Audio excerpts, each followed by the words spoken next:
Of the business that we expect the House to consider this afternoon, we must make mention we do have Jason Manda as our sign language interpreter. And when business was suspended for a lunch break, the House was considering a motion that has been moved by Chasefu Member of Parliament, that's Mr. Mishek Nyambose.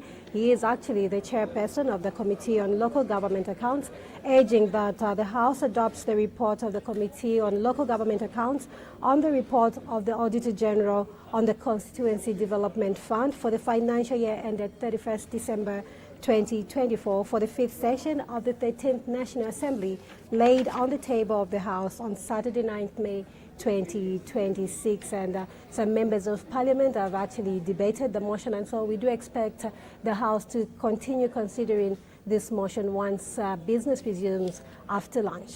Another time business was suspended for the lunch break. It was Mr. Francis Kapianga, Mpika, Member of Parliament, just concluded debating the motion that my colleague has highlighted. And also, it's also worth mentioning that our two colleagues have been around from 10 hours in the morning when business resumed. That's Pauline Monga and Claudette Jonga.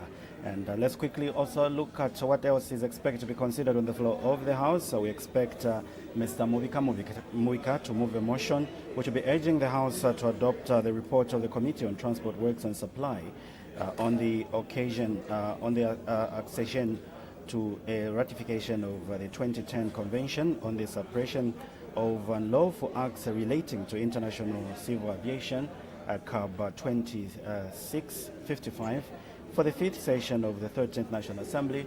The document was laid on the table of the House on Saturday, 9th May 2026.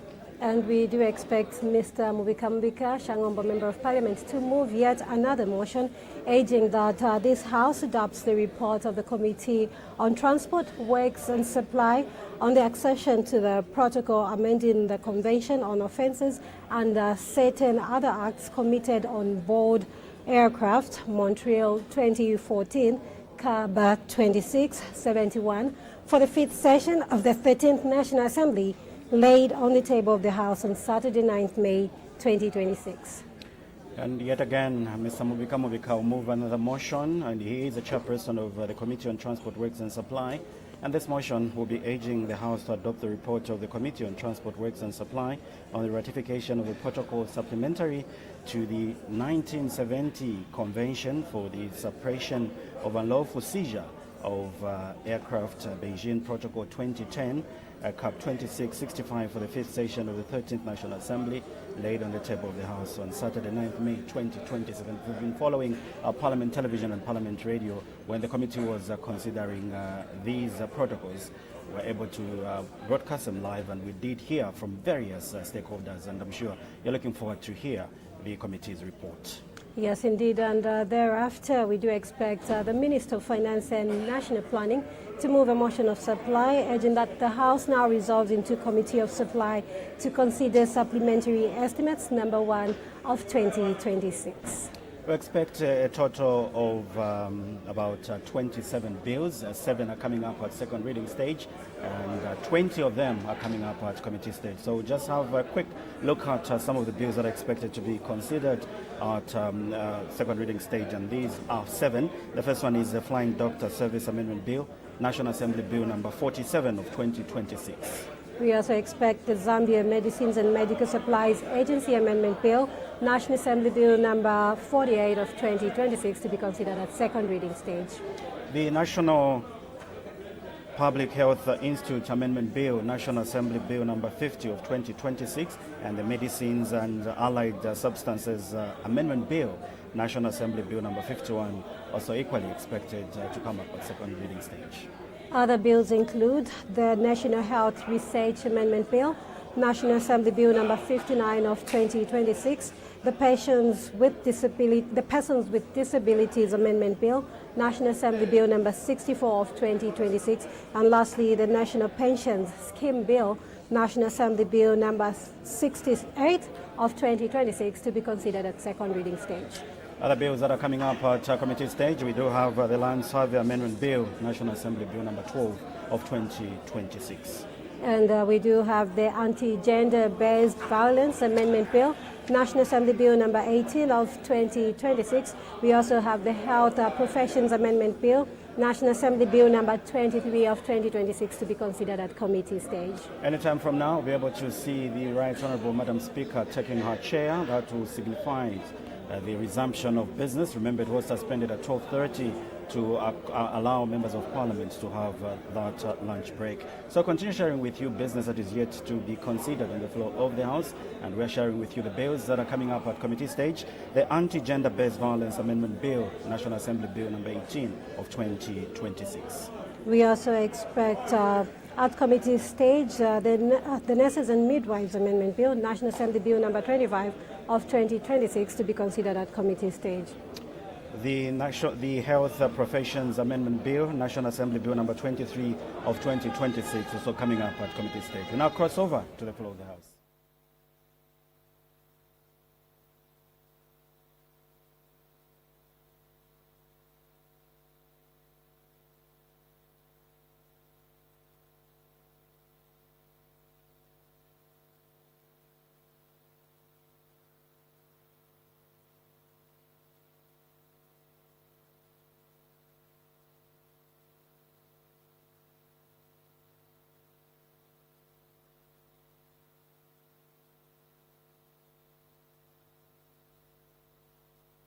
Order, honorable members.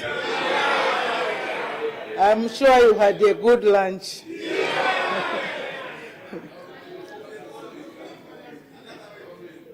When business was suspended, the House was considering the motion moved by the honorable member for Chasefu that this House adopts the report of the Committee on Local Government Accounts on the report of the Auditor General on the Constituency Development Fund for the financial year ended 31st December 2024 for the 5th session of the 13th National Assembly, laid on the table of the House on Saturday, 9th May 2026, and the honorable member from Pika had just concluded debate. Any further debate? The honorable member for Lunte. Thank you, Madam Speaker. Madam Speaker, this report is a solemn report. Madam, it is a thick and long spear thrust into the heart of CDF. Now, I am sad because CDF is the flagship program for the UPND government. Madam, you won't believe it. From budgeting deficiencies through project planning and acquisition challenges to implementation failures. That's a tragedy for the CDF. It's a tragedy, Madam Speaker, for our country. This is a sad reality. 2024 is a period under consideration. UPND government plans. We shall put 4 billion kwacha into CDF. 2024 finishes. The financial report is laid. Auditor General has expressed his opinion on the financial report. And he has said the report presents fairly the government operations. What is the performance of that budget, Madam Speaker? 2 billion kwacha. Anybody who knows a little about mathematics will tell you that 2 billion out of 4 billion is 50%. Now that is the credibility of CDF as a UPND program in 2024. Madam Speaker, if the UPND government is going to offer you 50% credibility on their flagship program, what about those programs that they don't talk about? What is the credibility? But what Auditor General will always tell you is that the reports present fairly the operations of government. Madam Speaker, I am constrained at what to project. Because the moment you hear 50% of credibility, then you know there are escalations of costs. Then you know there's an extension of the timing for projects.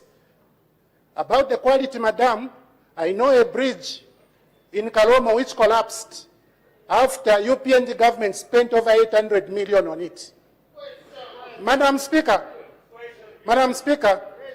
the exclamation of price, quality, and time, where is it in this report? It is not there. That's why oftentimes when I speak, I say, reduce on the manner in which you project things to the Zambian people. Don't be flamboyant. When in fact, the reports are saying something different. Madam, it is not me saying, this is not my report. This is the report of a parliamentary committee. And in speaking here on the floor of the House, the chairman spoke very clearly, budget inconsistencies. It's a simple concept I'm talking about. If I wanted to become technical, I could have said, what we learned when we were young, as young accountants, were saying matching concept. You listen, match your revenues to your plans, to your funding. Did UPND match? No. In Lunte, madam, they are talking about funding what remained in 2024 in this year, 2026. So now you tell me, a project that began in 2024, what should happen to it? Escalations of costs. The time, don't even talk about it. Stop there, Madam Speaker. Stop there. But if you stop there, unfortunately, because part of the money has already been applied, you still have to think in terms of those people who live there. What do you do to them? Go ahead and fund. How much is the project going to be? So stop talking about these issues you talk about of, time. Discrimination, madam, in giving procurements is one introduction that UPND government has brought to this country. They say, positive discrimination. You see, you cannot positively discriminate if you give contracts to cadres who can't perform. This is why we're having cancellations of projects, and it's costing the country, Madam Speaker. It is costing this nation in a manner that everybody is bound to regret, unless those people are unpatriotic. Madam Speaker, poor planning, said the chairperson. Now, if you can't fund on time, and your planning is poor, and by the way, I'm talking about the government because somebody may be mistaken that this is something to do with the MPs. I'm sorry. One member was saying, no, you need to offer oversight at the site. No, oversight has got a process. It has got a process. Oversight is different from interference. Madam Speaker, when you see an MP saying, no, these ones are not, they are interfering in projects. But we are not employed to interfere. We are employed to offer oversight, which has a clear process. And let me tell you what I'm doing now is offering oversight. Madam Speaker, I'll give you an example of a project, not from CDF, but from central government, which more than doubled. The Monzeniko Road was contracted during the PF. Honorable member, we are talking about CDF. Don't bring. I'm relating it. It's going straight into CDF. Let's stick to the issues. If that is coming, then we will discuss it under that head. Well, I'll leave the Monzeniko Road. I will say I wanted to talk about the doubling of costs as a result of cancellations of projects. And my thought line was, if you have these cancellations at central government level, let it end there. But, madam, even at local government, we are seeing this in this report. So I'll end by saying, I wish there was time for the UPND government to take into account what I've just said now. Unfortunately, time has gone. The legacy that you are going out with is bad. It is bad at central government. It is also bad at local government. Where are you going to tell the Zambian people that here we were able to perform for your benefit? Madam Speaker, I wish to submit. But let's adopt this report because there's nothing we can do. There's literally nothing we can do. I thank you, Madam. You are throwing in the towel. The Honorable Member for Chairman South. Thank you. Thank you very much, Madam Speaker. Madam Speaker, let me start from the onset that CDF is such a wonderful flag bearer of the New Dawn government. And well thought, way before President Hakainde Hichilema became the president of this country. Some of us were doubting Thomases of this CDF. But what we have witnessed is unimaginable. Madam Speaker, we do acknowledge that the rollout of this CDF initially, because it came as a shock to all of us, including the implementing agencies.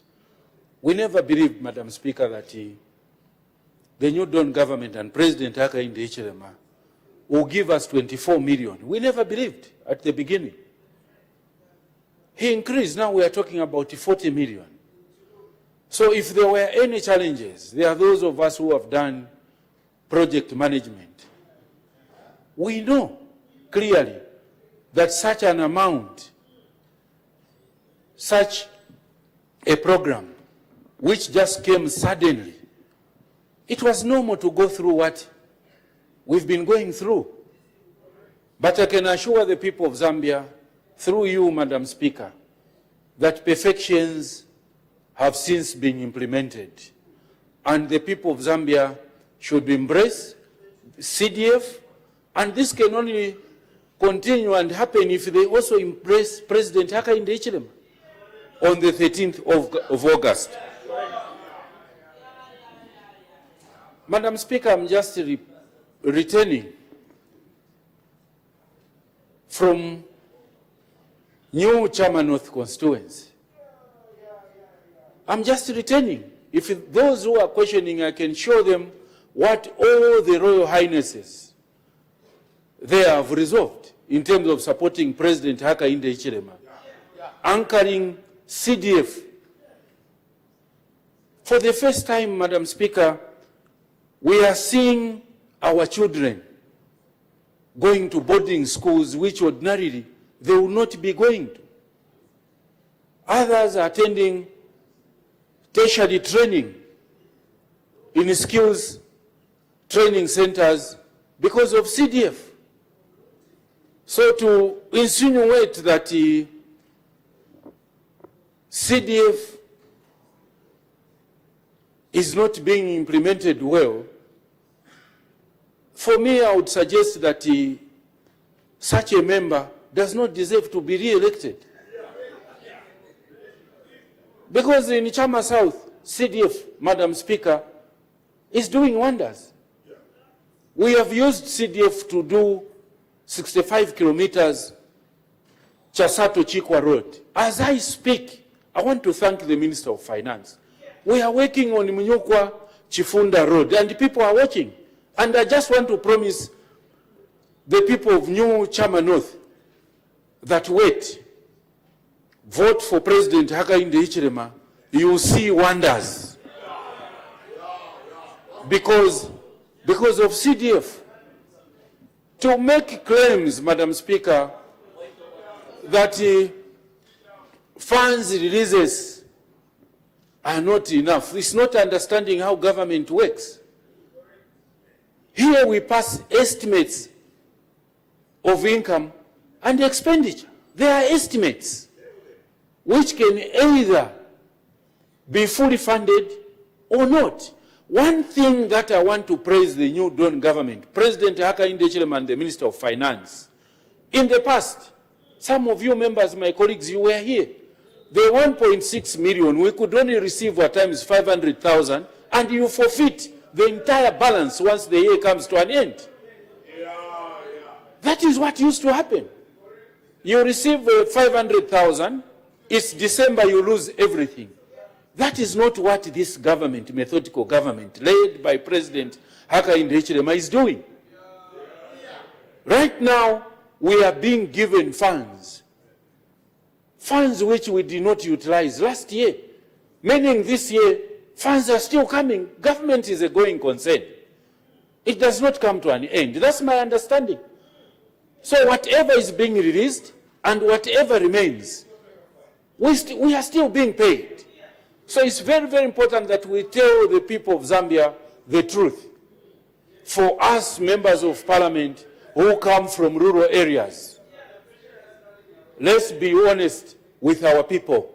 For me, I'm calling for all Zambians, particularly those who come from rural areas, that there's only one president that is equalizing the development bridge between the urban and the rural communities, and it is President Hakainde Hichilema. This is the reason why I endorsed President HH in 2022 when you were handing over police vehicles at showgrounds.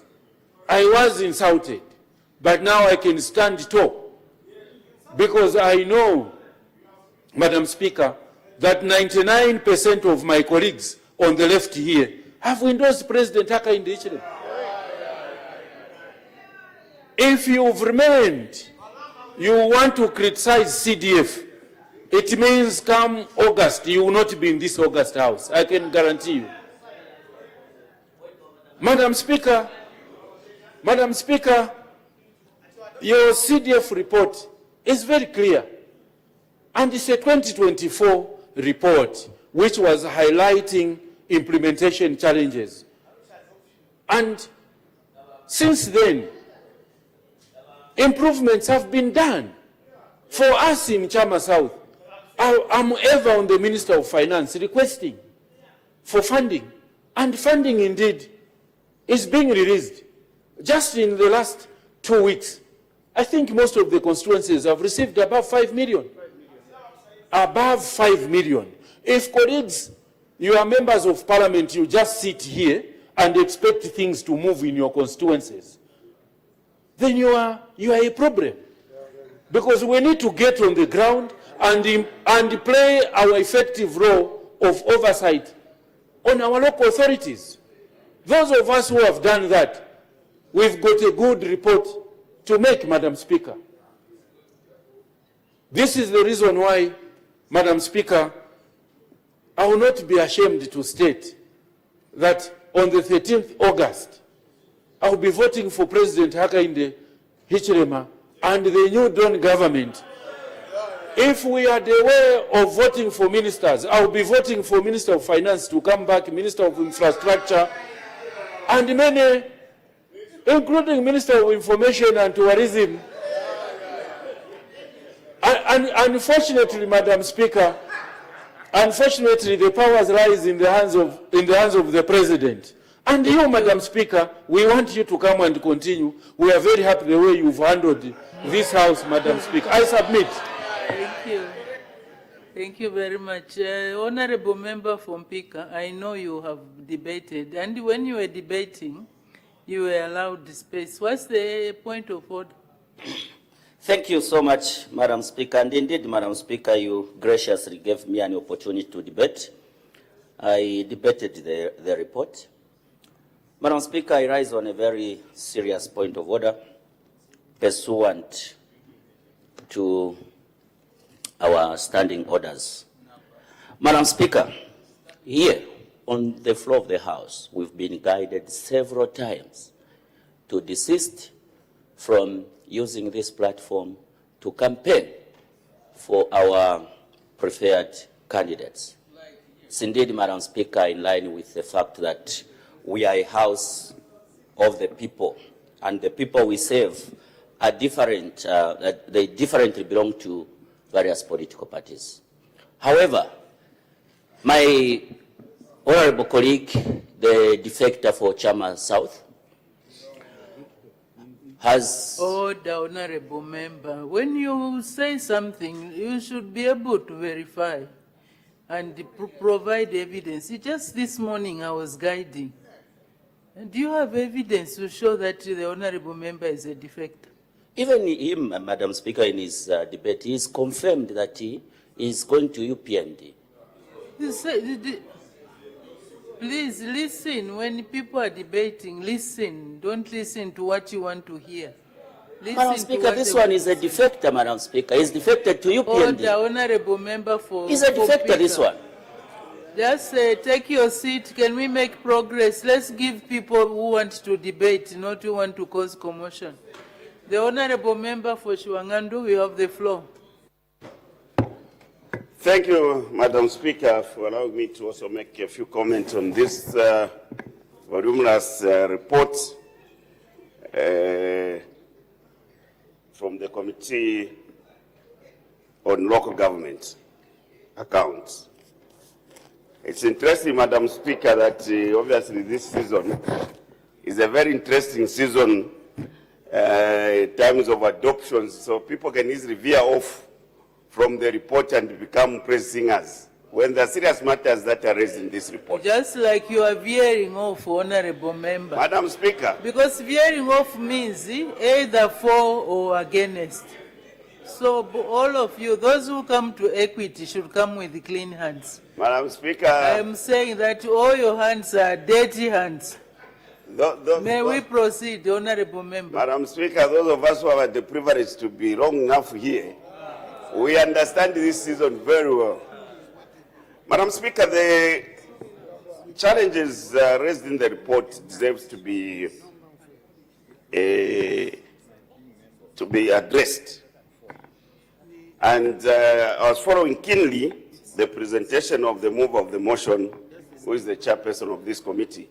And I've also had a chance to follow some of the deliberations as the council's local authorities were appearing before this committee. And indeed, sometimes you fail to understand why our technocrats at the local authorities opt to do things with impunity. Madam Speaker, I had the privilege to chair a committee of colleagues which was tasked to develop guidelines on how to utilize the expanded CDF. As you know, CDF is a constitutional matter, and obviously the expanded one had come with a number of issues. I recall guiding my colleagues over one component which has proven to be the most problematic component. And this component will make people end up probably going to jail for obtaining government money. The loan component of CDF, Madam Speaker. It would appear that these are loans that are given on familiarity-based considerations. And most of the people, of course, there's nothing wrong about party cadres being in business, but they must be in business responsibly. Most of the beneficiaries of CCDF committee, this CDF loan component, Madam Speaker, are people who are familiar with the ruling party. And you know, we have to be honest with our citizens that they must never think that that money is coming from somewhere where they can be excused not to pay back. The performance of the loan component, Madam Speaker, still stands at 0.005% for the loans that were disbursed 2 years ago, and no one seems to be willing to pay. It's like people have benefited and that's it. Madam Speaker, it was on the other day when I was raising the matter of erratic disbursement of funds. In the past, Madam Speaker, the money would be released from the Ministry of Finance to local government. And then local government would disperse the funds to the accounts for the local authorities. And the local authorities will then plan and start procuring projects and services when the money is sitting in the account, and they'll be paying on a pro rata basis if it's for projects. Now it's no longer the same, Madam Speaker.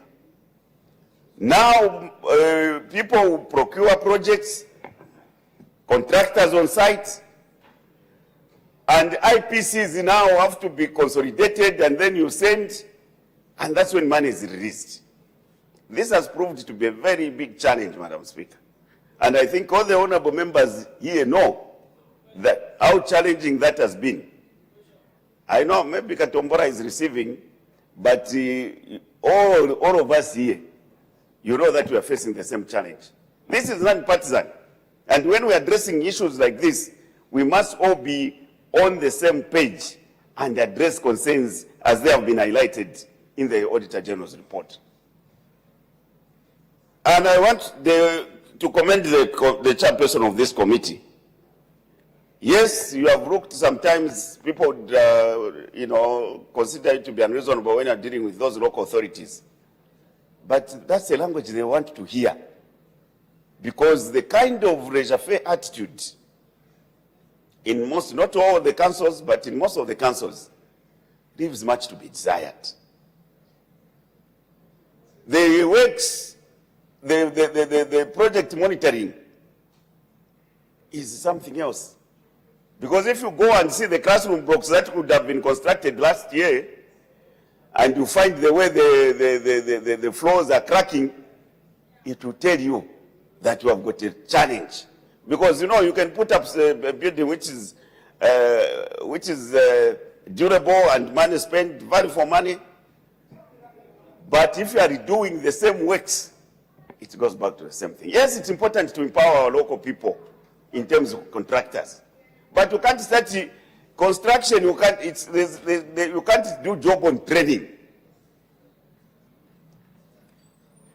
Now, if our engineers at the councils are not monitoring these people, Madam Speaker, you should see when the buildings start settling down and how the buildings are sitting.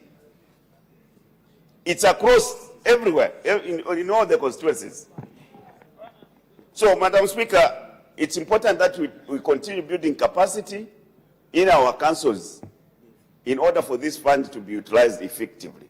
But also that the minister should consider the same old funding system where you allocate money, disperse it to Ministry of Local Government, and the local government disperses to the local authorities. Yes, it was difficult for some councils to disperse, to utilize the monies, but I don't think mopping the funds back and start paying from the central, the central point is decentralization. We are doing decentralization 10 steps forward and 20 steps backward. So the challenge of decentralization has been resources going to the ground. Now, if we are pulling back the resources that we have sent to the local authorities and being controlled centrally, then we are not making, there's no decentralization that we are implementing.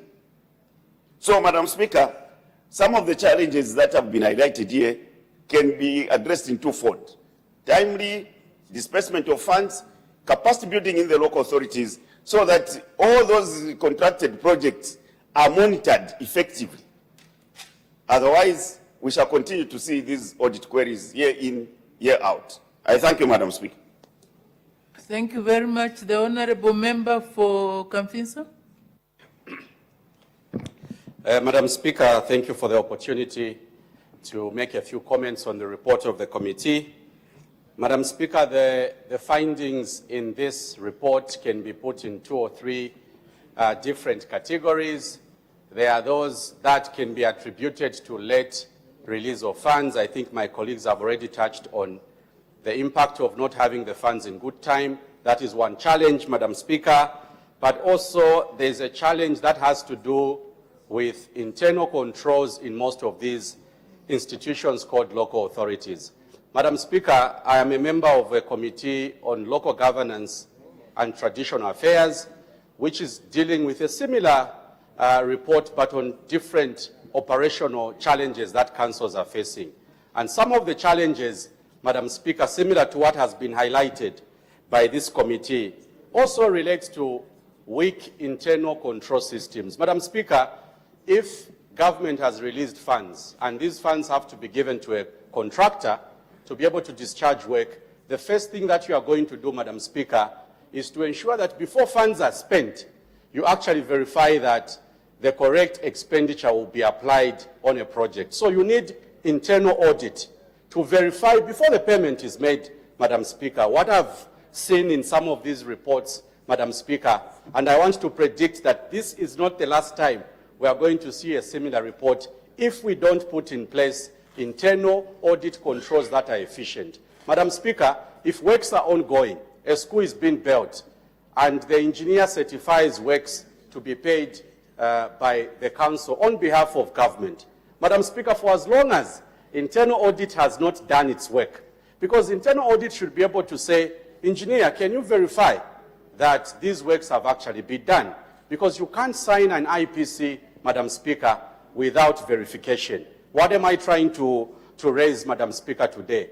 The point I'm raising is that in each local authority, we have an officer called the Chief Internal Auditor. This is the most important person who should help us ensure that the right contractors get the right money, and that, Madam Speaker, if it has to do with payment for loans under CDF, if it has to be made payments that have to be made for works that are ongoing, Madam Speaker, the Chief Internal Auditor should have the skills, should have the training, should have a team to support them.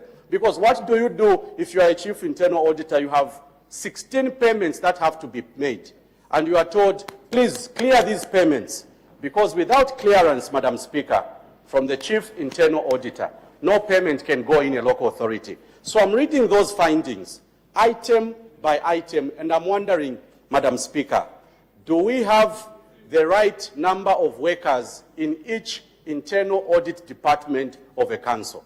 And unfortunately, Madam Speaker, internal audit is not even a department in a council. That internal auditor reports to the town clerk. So let's assume we have a very mischievous town clerk who is supervising the internal auditor, Madam Speaker. It simply means that because of the intimidation on that officer, Madam Speaker, will not provide the controls, because what we are discussing today, Madam Speaker, are controls. We want controls to be sufficient. We want that officer called Chief Internal Auditor to be independent, because you can't have a person who's not independent, Madam Speaker. They will not make independent decisions. Payments will be made. Works have not been concluded. If you ask these members of parliament here, there are contractors who have been given money for works they've not even done, because internal audit has cleared those payments. So I'm standing here, Madam Speaker, and I'm predicting, I want to repeat, this is not the last time a report will come to this August House. Next Parliament in future, if we don't reinforce internal audit in a local authority, this is a very important section. Right now it's just a section, it's not a department. My proposal to government, Madam Speaker, and I want to thank the chairperson for the committee, because the findings have not been hidden. We would have said everything is fine, Madam Speaker. We would have said the report doesn't expose any shortcomings, but the shortcomings have been exposed. What should we be discussing today, Madam Speaker? We should be discussing how do we prevent those audit queries from reappearing. How do we ensure that these reports do not reappear, Madam Speaker? If Kitwe City Council has got 5 constituencies, we need each constituency to have a civil engineer, to have a quantity surveyor, to have the right socio-economic planner, Madam Speaker, so that when works are planned, we then ask internal audit, can you do your job? If we don't do that, Madam Speaker, we'll stand here, these MPs will come back to this parliament, they will again be reading the same findings. And then we'll be asking ourselves, what country are we that we've already defined the problem? How can you define a problem, Madam Speaker, for 5 years, but you don't define the solution? I think we are here today as Parliament to be able to appeal to government. Let us ensure that, number one, the Chief Internal Auditor stops reporting to someone who might be mischievous. Some of these payments have been made, Madam Speaker, with authority from the town clerk. Why is the town clerk authorizing payment? Because an IPC has been presented that works have been done. My committee, Madam Speaker, and I want to predict, when the next report comes of the Local Governance and Traditional Affairs Committee, the similar findings that we dealt with for the last 60 days, Madam Speaker, we have a report similar to this one on general operations. And everything is pointing to the fact that we need to strengthen systems. Madam Speaker, councils have got very qualified people, qualified engineers, qualified accountants, but there are things we need to put in place. The systems will guide the technocrats. You can have a qualified person, but if the system is so porous, Madam Speaker, that payments can be cleared at any time, we'll be standing here, Madam Speaker, repeating the same reports. And I don't think that we want to be part of a repetitive program that can be corrected. Madam Speaker, this report has to be, of course, acknowledged, supported, but we have to acknowledge that there are things we are not doing correctly as a nation. It's not just councils, Madam Speaker. We have other government departments. That's why we have Auditor General. That's why Auditor General is doing their work to correct these problems. But why aren't we correcting these problems, Madam Speaker? Go to the records at Hansard. It's not the first report we are reading. Go to the records. 20 years, 30 years we've been dealing with this problem. We have MPs here who have been members of public accounts simply because internal audit has not been strengthened. Madam Speaker, due to limitation of time, I wish to submit and support the report from the committee. The people of Kanfinsa have submitted, and I thank you. Thank you. Thank you very much. The Honorable Member for Kanchibia. Madam Speaker, thank you so much for the opportunity to debate this very important report. And in debating this important report, a number of issues have been raised by colleagues who've gone before me, and I won't be repetitive. But just to thank the chairperson for the committee for the manner in which he has presented this report, and also to acknowledge that, like with any process, gaps will exist. And when gaps exist, it becomes our duty to identify them and then take mitigation measures. There's no perfect model on earth. Madam Speaker, allow me to say and speak to the role as has been debated. I am mindful that the CDF Act of 2024 and the subsequent guidelines that came through from the Ministry of Local Government did strengthen the management, accountability, and monitoring of the fund. One of the things that government did, and commendably so, was to provide each and every constituency with a project monitoring vehicle. This particular vehicle, Madam Speaker, is at the disposal of a member of Parliament to monitor projects. We agree that the Council is the implementing agency, but nothing stops a Member of Parliament from monitoring and supervising the works being done in a constituency. Leaving this process to the technocrats and coming to blame the technocrats at the end of the day becomes a failure. As a matter of fact, it becomes a self-inflicted wound on ourselves as legislators, for the simple reason that the implementer, as they implement, must be supervised. And we have this distinct role of ensuring that we monitor and supervise projects on the ground, making use of the facility that has been placed at our disposal, the CDF monitoring vehicle, across all the 156 constituencies.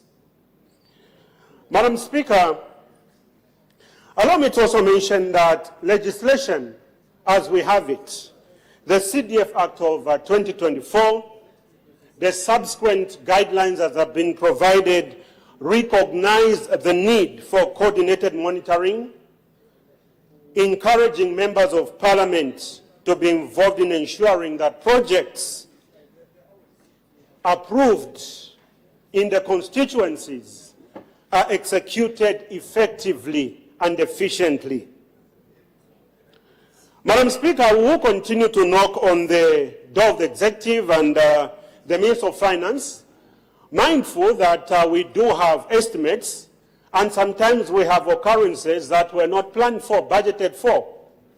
For example, we've had the war in Iran, and the government has had to do subsidies, and to the tune of the cost to these countries about $200 million US.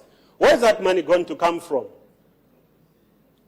So certain issues will arise, but it is the extent to which we ensure that as we implement, resources are made available to the councils as and when. And when resources are made available to the councils as and when, it becomes a duty of this Honourable House and the members of Parliament to ensure that we get involved. Madam Speaker, I'll give a very personal profile of Kanchibia. That today, the CDF over the last 5 years has constructed the National Assembly office in Kanchibia, which had existed in Mpika in a rented facility ever since Kanchibia was established as a constituency. Today and in the next few days, Madam Speaker, we'll be commissioning the Civic Center in Kanchibia, courtesy of the CDF. We have procured earth-moving equipment in Kanchibia to attend to our gravel roads, feeder roads, courtesy of the CDF. When I walked into the office of Member of Parliament and went to the different schools in my constituency, Madam Speaker, the children without exception were sitting on the floor. And it was not polished floor. It was ground. Children were sitting on logs. Others had sacks starched with grass. Today, our children are sitting on desks. The story of 1x3 classroom blocks might be looked at as a small story, as a simple happening for those of our colleagues in urban areas. But those of us who represent the rural community and what we inherited when we went into these offices, we know the difference of having additional classroom blocks. We know the difference of having a school at Mushilashi where no single classroom existed. Today you have 1x3 classroom block with desks. Madam Speaker, we know the difference that a maternity annex makes in a place like Kanchibia. We know the difference a mortuary in a constituency spanning 8,800 kilometers with no single mortuary. Today, we are about to get to our second mortuary. The infrastructure, superstructure is done. We're only waiting to put the equipment in purple. So sometimes even as we criticize, but we must also not forget the journey we have traveled and the impact that has been registered on the ground. Madam Speaker, provision of water. In a place like Chambeshi, where you have a river, vast water bodies, and children have no access to water because they have to go to the stream and to the river at the expense of being attacked by crocodiles.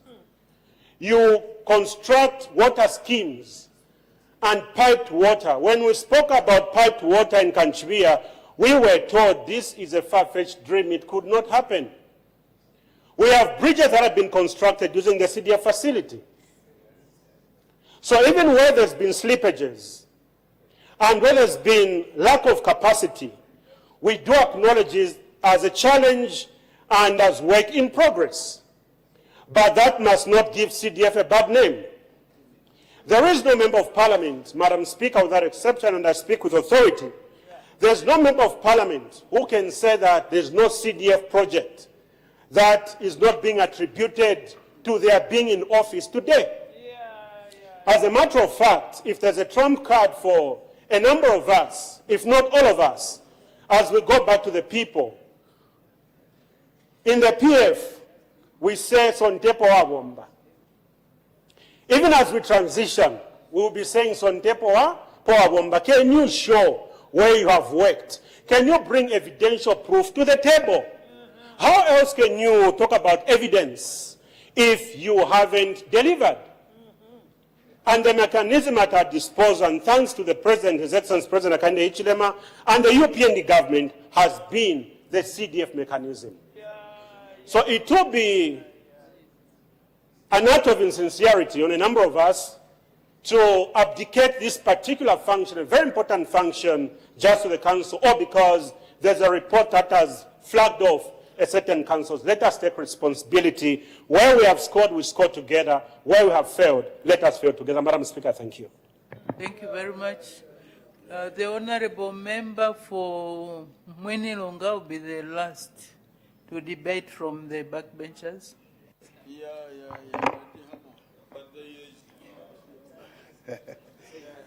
Thank you very much, Madam Speaker.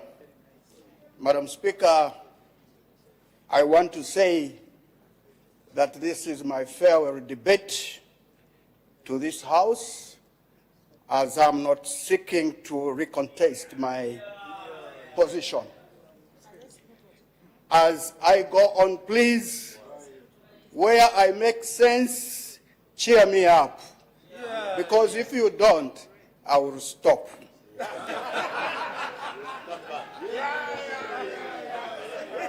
Thank you very much, Chairperson of the Local Government Accounts, for the good job that you are doing.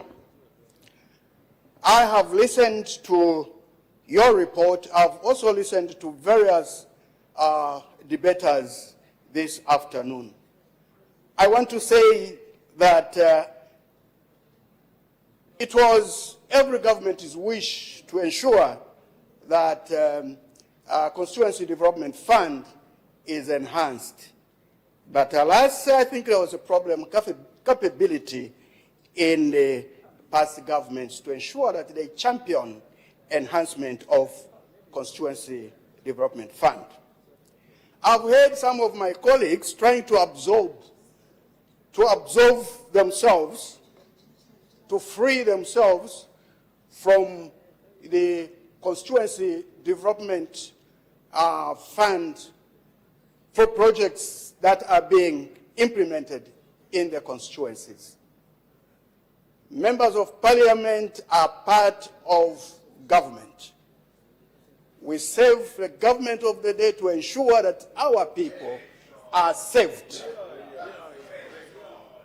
Therefore, we are responsible for oversight for the projects in our constituencies. There is no running away from that.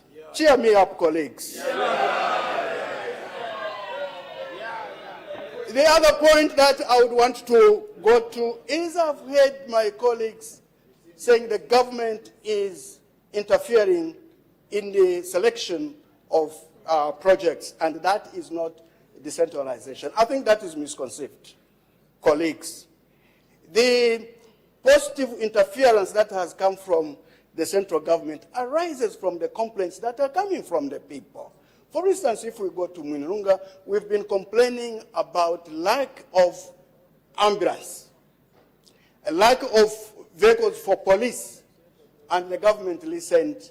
A positive interference was made, and these motor vehicles were bought. For me, that is positive. I think those that are complaining about this positive interference are just being malicious. Chair me, colleagues.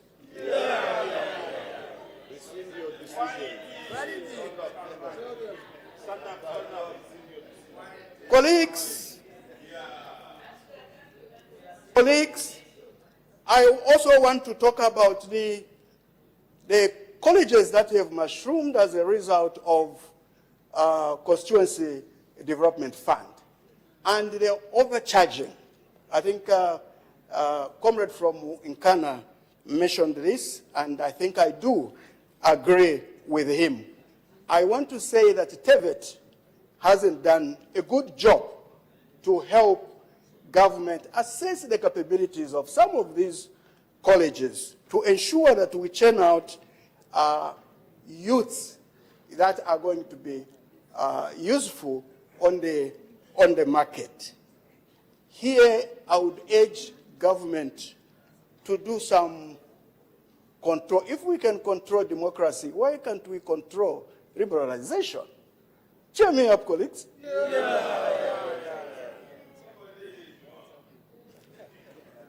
The other thing that I would want to talk about is enhanced auditing by the Auditor General's office. In the past, 5 years would pass, 7 years would pass without auditing councils. But now there is a law in place to ensure that every year the Auditor General's office audits councils. For 2025, they have actually started. And this will actually help to ensure that local government officers do the right thing in the areas that we have shown concern.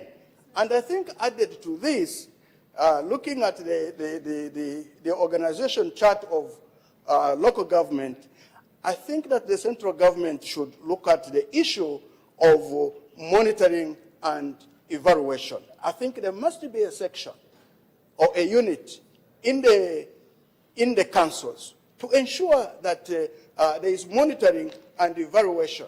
That is being occupied by people that are qualified to help us in the implementation of our programs, and also short courses for our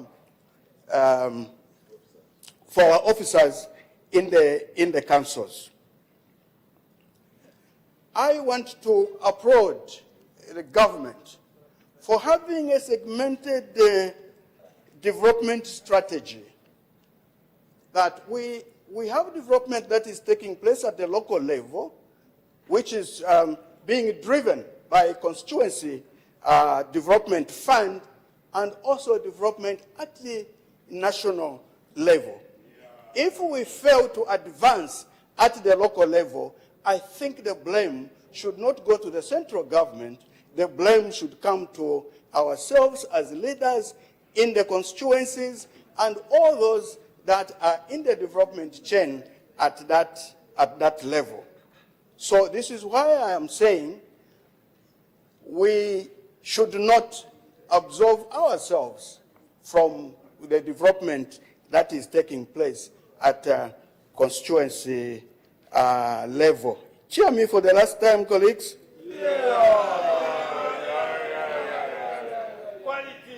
The other thing that we really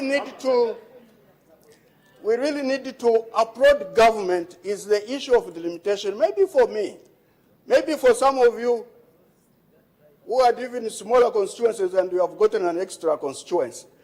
But Mwinirunga has been a very big constituency. Now we have Mwinirunga East and Mwinirunga West. But I want to say that Mwinirunga East is still very big. But even that being the case, we are very grateful to government that the level of development will increase from where it has been to another level because of the additional 40 million that is going to come to Mwinirunga constituency. Bye-bye, colleagues. It was nice working with you. Madam Speaker, you have been up to the task, and my wish is that you continue being the Speaker in the next 5 years to come. And colleagues, work hard that you come back and continue serving our people. Thank you very much. Bye-bye. Thank you very much, Honorable Member for Mwinirunga. We always remember the pineapple laugh. The laughter with the pineapple sound.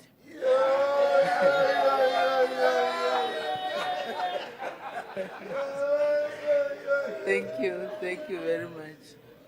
The Honorable Minister, now it's the ministers to respond. Honorable Minister of Information and Media has indicated. You have the floor.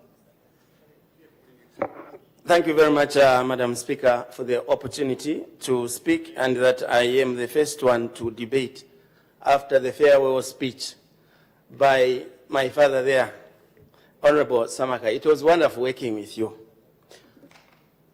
we are going to miss your brain here. Madam Speaker, I stand here to support the report of your committee. And in so doing, Madam Speaker, I want to take advantage to respond to some of the issues that have been raised that I find unsubstantiatable. But before I go there, Madam Speaker, allow me to begin by thanking His Excellency President Hakainde Hichilema for walking the talk in ensuring that the much talked about decentralization policy has finally seen the light of day through the enhanced CDF, which has seen decentralization of government funding from the centrality of government to various local authorities, with a clarion call that such money should oscillate around those local authorities by ensuring that projects are given priority to local people so that they can participate in the economy of their locality. Presidents have come here to address this House, made pronouncements about the decentralization policy. It was never actualized until President Hakainde Hichilema came to this House, made policy pronouncements, and made also funding pronouncements to match that policy. This is the legacy that goes with President HH in his first 5-year term.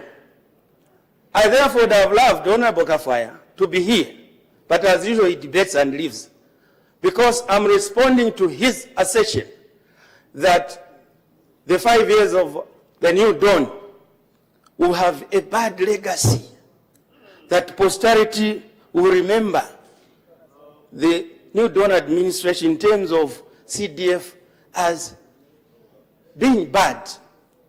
Madam Speaker, I am now also compelled to indicate that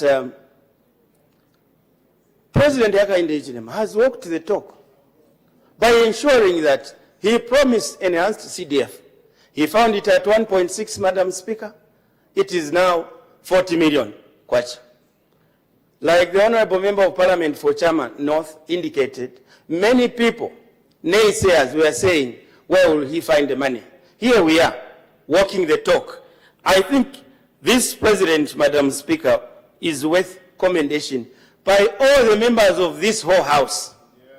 Because, Madam Speaker, for those of us who came here, when CDF was 300,000 kwacha, it went to 600, 800, 1.6. It was very difficult to be a member of Parliament wherein people expect you to deliver development, but you have no tools. Because development comes from a government program and government funding. I can now concur with the Honorable Sunday Chanda to indicate that, Madam Speaker, in my estimation, for the very first time in 2026, we are likely to have a higher retention rate of members of Parliament because of the nexus that CDF has created between members of Parliament and their electorates. Even those who are saying CDF is not working, has not worked well, ask them where they are banking as a trump card to be re-elected. They will be pointing at schools, bridges, clinics, water reticulation, bursaries to send children to school, and also for skills development. Madam Speaker, that is the legacy of the New Dawn administration and CDF. Madam Speaker, I also want to thank President HH and the Minister of Finance and the entire New Dawn administration for the treatment that they've given to the members of Parliament. When CDF is disbursed, Madam Speaker, there is equality. It is disbursed at once. I was a member of Parliament, Madam Speaker, here together with other members when the previous administration of PF were in government, where, Madam Speaker, two things we will remember them for in relation to CDF. One, you find that out of 5 years, I recall a term where we only received CDF 2 out of 5. That is a legacy Honorable Lunte MP should have been talking about. And in fact, even when you receive 2 out of 5 CDFs, you find that it is not the full amount. That we remember. Secondly, Madam Speaker, we remember that when CDF is disbursed, because they are finding it difficult to gather revenue to meet some of these obligations, they would quietly and secretly deposit money to members of parliament or constituencies where they were members of parliament of PF and their surrogates. Send money quietly and inform them the money has gone in, but don't tell the opposition. Those people, Madam Speaker, that is why when I see them even asking people of Zambia to vote them back, it annoys me. Because even in heaven, those people should know, I don't want to see them anywhere near. They are bad people. Very discriminatory. They are very bad people, Madam Speaker. Madam Speaker, the legacy of CDF under President HH and the new donor administration will be revered because it has changed lives. Firstly, Madam Speaker, CDF has enabled every constituency, even where you don't have a hospital, but it's a constituency, to buy an ambulance. Today, right across the country, the most reliable ambulances are CDF ambulances. Isn't that a good legacy, Madam Speaker? The answer is, it is. Madam Speaker, today, every constituency has a CDF police vehicle, and vehicles that are of high grade, Toyota Land Cruisers, Madam Speaker. Even where there is commotion and the police need to be present, you will see CDF all around, all over. Isn't that a good legacy, Madam Speaker? It's a good legacy. Only those who are refusing progress will continue to see bad even where good is visible for all to see. Madam Speaker, today, as we speak, for the very first time, members of parliament have been lamenting for years on end about how difficult it has been for them to visit government projects. Today, Madam Speaker, every constituency has a CDF motor vehicle for project monitoring. The only thing which is remaining is for us members of parliament to give full utilization of those motor vehicles so that we are able to assist in the monitoring. And also, of course, to ensure that we monitor how that vehicle is used. Because right now those vehicles are being abused by councils. Day in, day out, I meet the vehicle for Choma Central driving a director for a workshop in Lusaka. Those are issues that have to be attended, but part of the teething problems to do with CDF, especially that it has been enhanced. Madam Speaker, the people who have spoken before me have spoken about water reticulation, Madam Speaker, schools, clinics. All this is part of the fabric that will be remembered for about CDF. But Madam Speaker, I must also be cognizant of the fact that there has been challenges which have to be addressed to enhance the management of the enhanced CDF. Madam Speaker, the challenges are systemic. Abuse of the procurement processes in local authorities. And when I was examining what is the real problem, Madam Speaker, I think that some of these habits are inherited. Remember that we come from a leadership at the apex of governance, telling the nation that ubomba muibara, ulia muibara. So bad habits die hard, Madam Speaker. And when you look at the structure of local authorities, many of those people are left by a bad government of PF.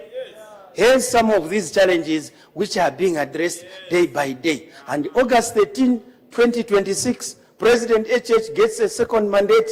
We are assured that some of these issues will be addressed in NS. Madam Speaker, I thank you. Thank you very much. I don't know if the acting minister of local government and rural development, I don't know, you have anything to, or it's the minister of, the honorable minister of, okay. No, I was just asking, before I call on the minister, I thought maybe you wanted to say, if there's nothing, then the honorable minister of finance and national planning. Thank you, Madam Speaker, and I'll be brief because a lot has been said. Madam Speaker, I'm happy to hear that both sides of the House are agreeing that CDF has been transformative, because it is through CDF, Madam Speaker, that we have children who would otherwise not be able to go to school now going to school free of charge. That is CDF. It is through CDF, Madam Speaker, that we see so many desks in our classrooms where children used to sit on the floor before. It is through CDF, and I agree with Honorable Chanda there, in all rural areas, for the first time in the history of this country, you see water reticulation. People are graduating from those pumps that you use, we call them Lozi, to one where you just open like that in the remotest parts of the country. This is CDF, Madam Speaker. Madam Speaker, there were some references to inadequate funding of CDF. Let me give the correct position. In 2022, all the CDF was released. Everything. 2023, all CDF was raised in 100%, not to a few selected constituencies, but to all the constituencies. 2024, Madam Speaker, this is where we are the challenge, and I've explained on this floor before that this challenge was caused by the need to address the drought. So this is why not all the 2024 CDF was raised. 2025, Madam Speaker, I want anyone here to stand up and say they did not receive 100% of the CDF, because as far as we know, CDF in 2025 was released 100%. 2026, Madam Speaker, even though we are breaking, I'm confident that CDF will be released 100%, Madam Speaker. Madam Speaker, this is definitely a big change from what we've seen in the past. I think colleagues here have said in the past, out of 5 years, CDF was only released 2 times, and not the full amount. Now, Madam Speaker, at 40 million kwacha per constituency, listen to these numbers, at 40 million kwacha per constituency, if you ask yourself the question, the 1.6 we were supposed to receive under PF, 1.6 million. How many years would it take for you to get to 40 million kwacha that we get in a year? I've done the calculation, Madam Speaker. It would have taken, at the rate of 1.6 million, it would have taken 25 million kwacha, 25 million years, 25 years. It would have taken 25 years for you to get 40 million kwacha at the rate of 1.6. It is this big change where in 1 year you are receiving CDF equivalent of 25 years. That is why you hear everywhere in the country people are very glad about the development that is coming through CDF. That is the explanation, Madam Speaker. Madam Speaker, I want to say that I agree with the Minister of Information and some of the colleagues. There are some problems, and we should not shy away from addressing this. But also, we have to be mindful of the fact that CDF was a new experiment. A new experiment that came with so many challenges. For example, when we started the CDF at this level, every single project in the constituency had to be approved by the Minister of Local Government. Every single project had to be approved by the Minister of Local Government, had to be approved by the Attorney General, had to be approved by the Treasury. Now, can you imagine if you added all CDF projects in a year, they would come to something like 5, 10, 15,000 in a year. So how can one office approve each and every project? That, of course, caused delays. But this government took note of this friction, and the reforms were undertaken. So with those reforms that were undertaken, there was no longer a need for the Minister of Local Government to approve anything. There's no longer a need for the Treasury to say, I approve that there's money for this, because the government here in Parliament approves. If you give so much money to Choma constituency, it is in the yellow book, why should you again go back to the Treasury and say, Treasury, do you have money for Choma? Because it's already there in the yellow book, there's no need. So as a result of these reforms, Madam Speaker, a lot of improvements has taken place. Whereas before the Treasury released money and the money was not being utilized, today as we speak, the implementation is running faster than the way money is being released.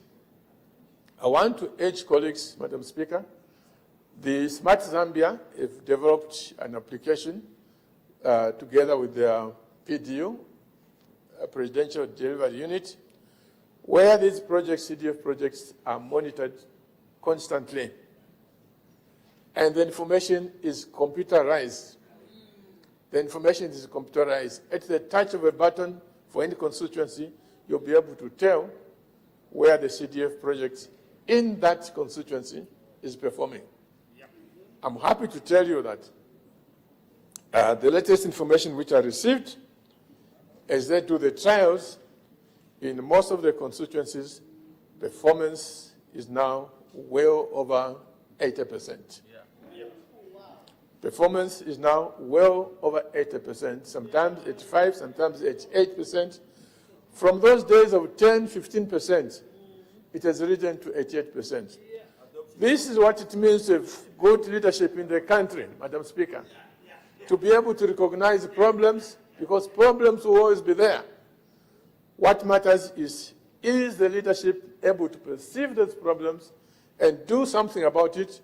And my message today is that the problems were recognized, something has been done about it, and now implementation is getting closer to 90%. And as we go, I think we'll even do better. My last point, Madam Speaker, is that I heard some colleagues saying, me, I'm a member of Parliament. I have nothing to do with the implementation of CDF. This is what causes problems. This is what causes problems.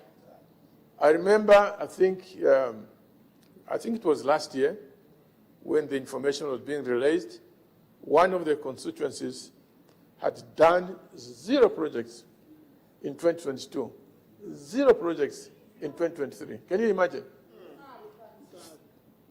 These are the sort of things that come about when a member of Parliament says, me, I have nothing to do with this. Yes, the paperwork and the administration is done by the council. But as a member of Parliament, my job is to breathe on the neck of the council staff and make sure that they do their work. I don't see how it can happen in Liwa that I don't pay attention to projects. If projects are not being implemented, then I fold my hand and say, this is not my job. It is my job. So my advice, Madam Speaker, to those colleagues who want to surrender their responsibilities, I'm told they are not coming anyway. And lastly, Madam Speaker, I want to give credit to my brother, I think he has stepped out, Honorable Samakai. We'll miss him in this house. He has been a great member of this site. So I wish him well. And also I wish the honorable member for Nkana, I wish you well. Yes, so it's whatever you do, maybe you should consider, go and do a degree in engineering or something like that. Madam Speaker, I want to thank you.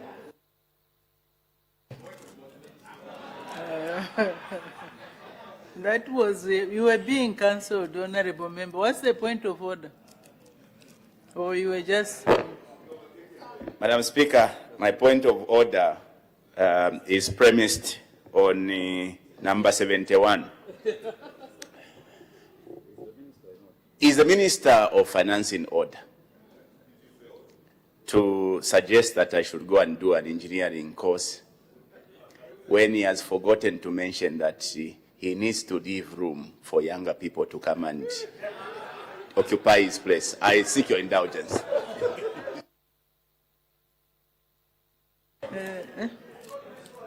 Thank you very much. You need to blend young and old. You need to blend the young and the old. So let's say, I don't know, then we wind up debate. The ministers, there is no more debate. The Honorable Minister, are you responding? The Acting Minister of Local Government.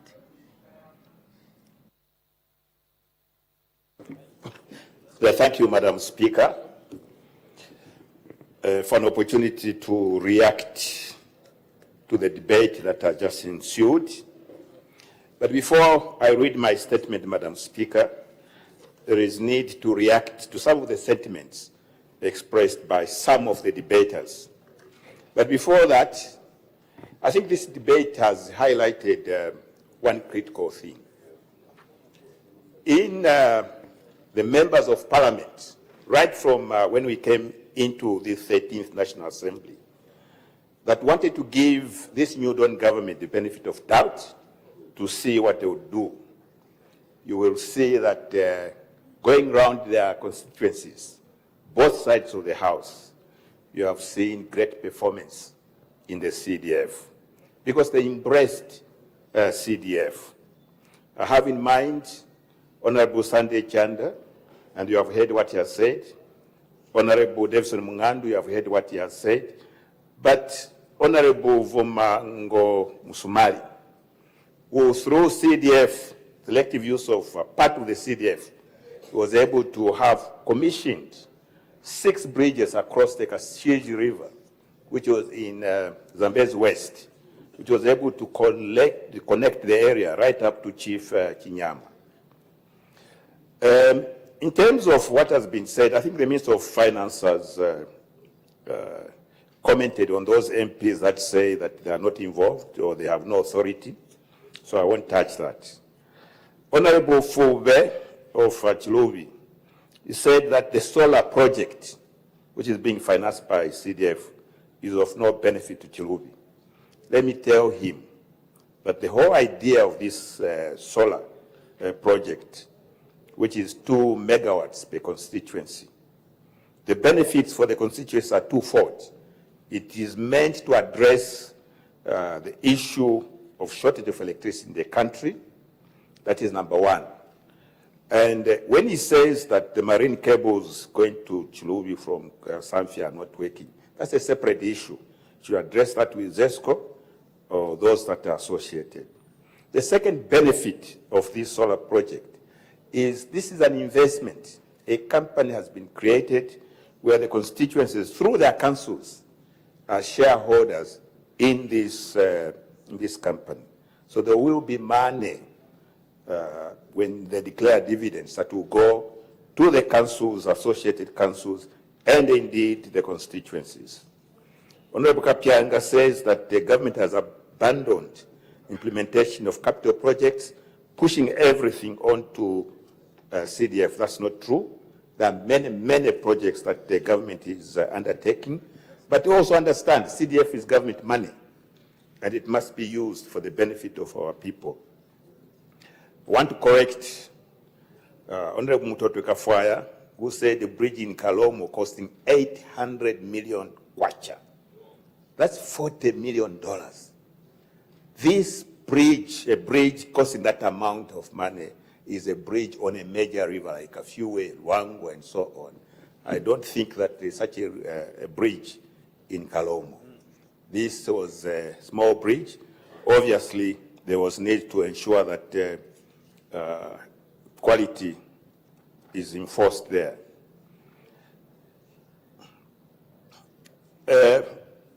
Honorable Kangombe, he talks about the internal audit certifying these projects.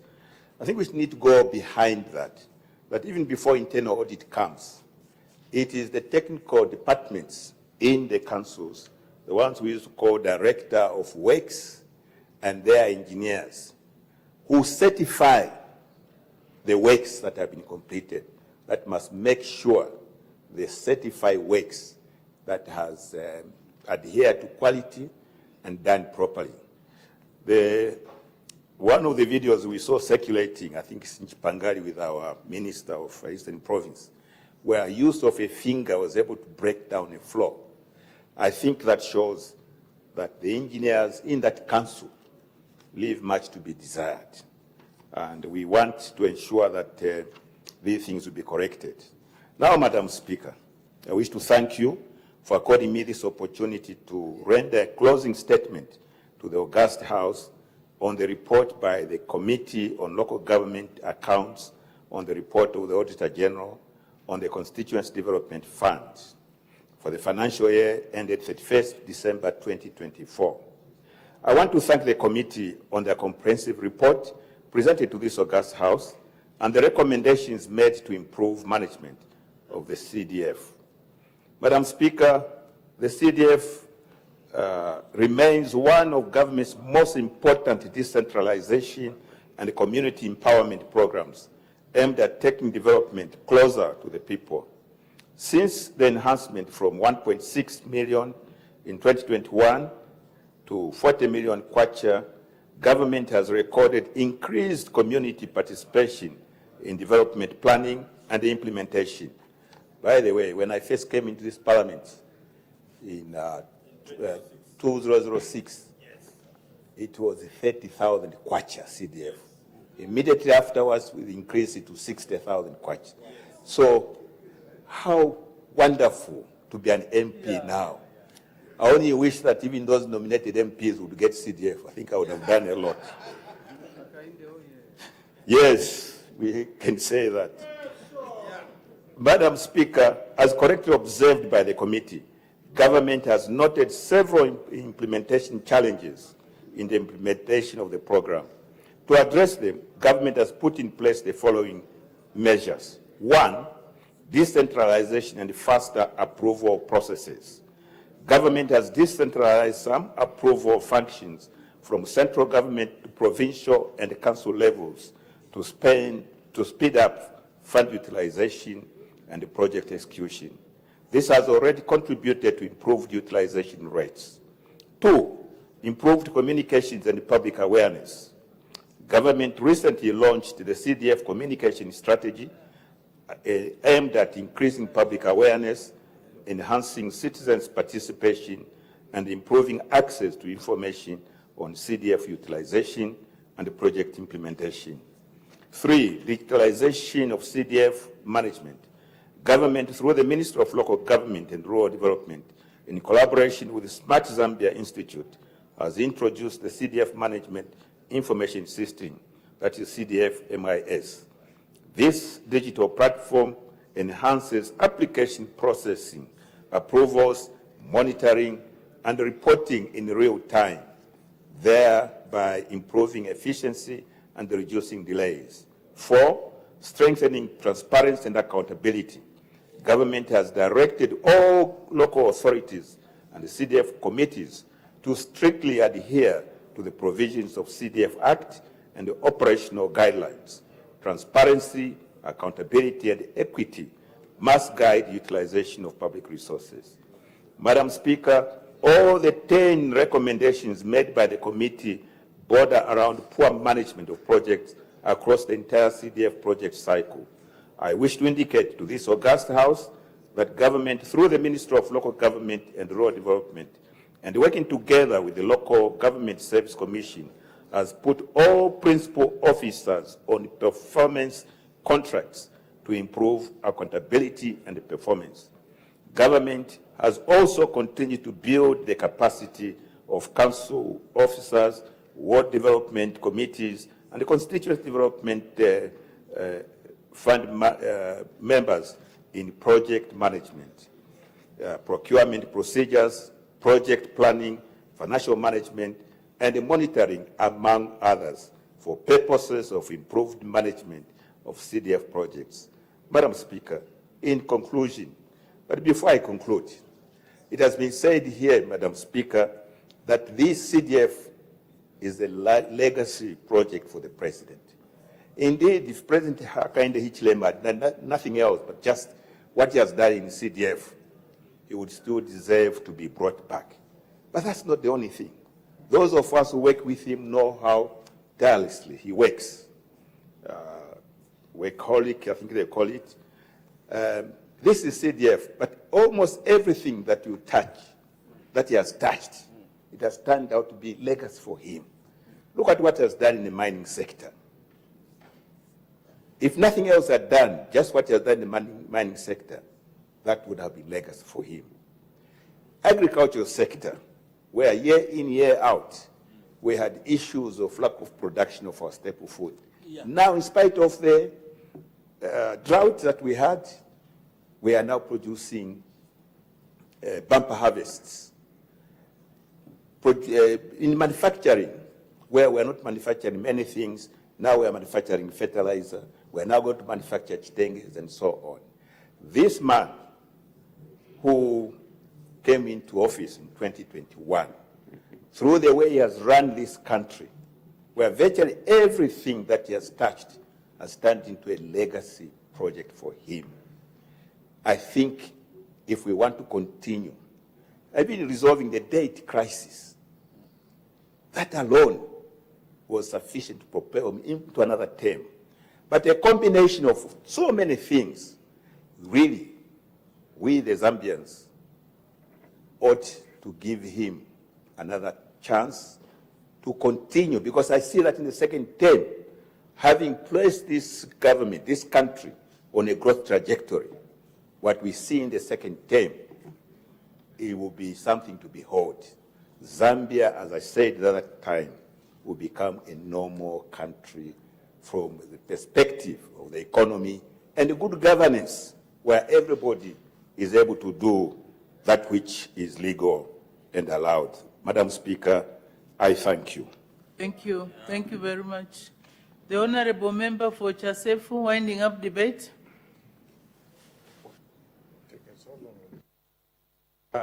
Thank you very much, Madam Speaker, for this opportunity once again. In winding up debate, Madam Speaker, I would like to first to appreciate the honorable members for Nkana, Honorable Fube, Honorable Menyanzuru for Nyimba, Mpika, Honorable Kapyanga, Honorable Mngandu, Honorable Kampyongo, Honorable Member for Kamfisa, Honorable Sande Chanda, Honorable Samakai, the Minister of Finance, the Minister of Information, and indeed the Minister of Local Government, and indeed yourself, Madam Speaker. In this time, I want to make a few comments, Madam Speaker. I want to place it on record, Madam Speaker. I'm coming from local government. I've never worked anywhere else apart from councils. I'm a council employee. The blood that runs in me is local government. I want to state that what has happened to this country, Madam Speaker, it has never happened in the history of this local government. Giving monies to councils to provide services and build infrastructure. This is on record. And I want to state again, Madam Speaker, that today, as I wish my brother, who is not coming back from Kana, Binwe Mpundu, he has for the first time stated that CDF is a game changer today. But he is on record to have said that CDF is a scam. I was shocked. I said, these are the people, whoever was saying CDF was a scam, Madam Speaker, when you turn back, check what has happened in their constituencies. Because these council employees, Madam Speaker, council employees are listening and watching. The moment the member of parliament says CDF is not working, they equally replicate what they have heard. In those constituencies like ours, Madam Speaker, there are wonders. He further said that CDF was meant to deal with small things such as building toilets. It was very unfair to me because CDF has built civic centers. CDF has built health facilities, mortuaries, horrible centers. So we as members of parliament, whatever we say here, the people are listening. We should not politicize this legacy by the new Dawn administration under President Hakainde Hichilema. I want to state on record, it has never happened. I've worked in councils. I was the president of Zulao. I was fighting to get monies for salaries. It was an issue. Now to get monies to do that which we were created as councils to provide services, there was no money. This government has given resources. Madam Speaker, I want to appeal to you. The Institute for Parliamentary Studies, they should take interest. If we have members of parliament who come here and say we are not involved, then we don't understand why we are there. That's why this government has said members of parliament should go back to the council. You cannot detach a member of parliament from development. And the CDF is development. Madam Speaker, the Institute should factor in their programs to orient members of parliament to know their roles. We are part of the council. And for you to pass your back, then you don't understand where you are there. And I'm sure, Madam Speaker, if there are any members of parliament who are coming back from this side, it is because of CDF. Yes. Nothing else. Not because they speak good English. It's CDF because CDF has changed their lives. In our report, we have said CDF is transformative. It is CDF with anyone from here. So it is unfair to say it's a scam. Define it. What is a scam? Today you are saying CDF is a game changer. Things have changed. We have to deal with these management issues, to deal with engineering, to deal with procurement. I'm pleased with the other debaters. Honorable Ngombe is a law government practitioner. He has said, internal controls, these are critical. Madam Speaker, your committee from 2022, we thank you. You have given us chance with those gentlemen to deal with these issues. There is a big improvement. If you check this 2024, there were very few audit queries, only cross-cutting issues. We have, it is capacity. It's a process. It's like you are playing football. If you don't train football, how do you become a better player? So from 2022, this huge drop, 40 million, 25 million, it never happened. So you expected them to slowly gain ground, Madam Speaker. So there is improvement in the councils. It is us now to do more, to encourage those staff in the councils. We have qualified staff. They can do better. 2024 was better. We are going forward. This country will never be the same with President Hakainde Hichilema. I want to join my brother who was here. If we miss President Hakainde Hichilema and the new Dawn, then we have gone back to ancient times of these guys who messed up the country. Thank you. Thank Madam you. Speaker, I wanted to wind up and thank you most sincerely for giving us that opportunity, especially myself, to lead this committee.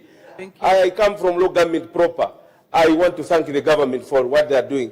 More to be done with this law government ministry. They are doing better. Madam Speaker, I thank the President. God should bless the President. Thank you. On the 13th, we should not even waste time. If there was no way, we should have said for the President aside. But for Bino, since he's not coming back, I want to thank you. I'll miss you. Honorable Fomilunga, he was my Director of Finance. Local government proper. Of the minister here was my minister here, Honorable Maseo. She understands how important local government is. I want to submit. Thank you very much, Madam Speaker. Thank you. The Honorable Member Fonkana, what's the point of order? Madam Speaker, The role of Standing Order number 71 is to ensure that the correct information graces, the answered. I know, Madam Speaker, that it feels nice to be part of the praise group, but not at the expense of misleading people. Comprehending with the English language sometimes is difficult. I want to correct and allow you to make a ruling. I have, on the floor of this House, made a statement suggesting that because of the challenges of implementation, CDF was beginning to look like a scam. A statement suggesting that CDF is a scam, and a statement suggesting that because of implementation, it is beginning to look like a scam are two different statements. Secondly, today, I have not said CDF is a game changer. I have made a statement suggesting that CDF is a good project in addressing deficiency in terms of development in the constitution. Is this MP, who we know as Mshali Nabwadi, Chindankulambule, in order to now mislead the public, suggesting that I called CDF as a scam? I seek your indulgence. Thank you very much. The Honorable Member from Nkana started very well. Then he destroyed his own point of order. So that's a matter of semantics, how you look at it. The Honorable Member was in order. So let's make a decision. Sorry, it's a wrong goodbye, but what to do? I put the question. The question is that this House adopts the report of the Committee on Local Government Accounts, on the report of the Auditor General, on the Constituency Development Fund for the financial year ended 31st December 2024 for the 5th session of the 13th National Assembly, laid on the table of the House on Saturday, 9th May 2026. As many as are of that opinion say aye. Aye.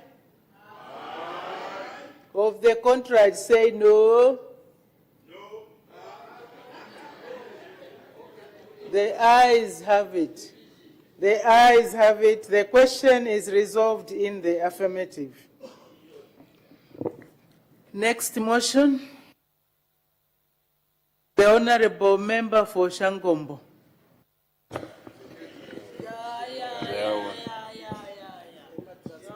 Madam Speaker, I beg to move that this House adopts the report of the Committee on Transport, Works and Supply on the proposal to accede to and ratification of the 2010 Convention on the Suppression of Unlawful Acts relating to International Civil Aviation CAB 2655 for the 5th session of the 13th National Assembly, laid on the table of the House on Saturday, 9th May 2026. Is the motion seconded? Yes, Madam Speaker.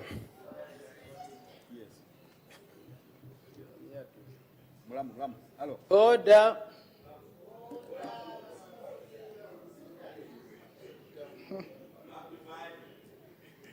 Seconded by the Honorable Member for Ron.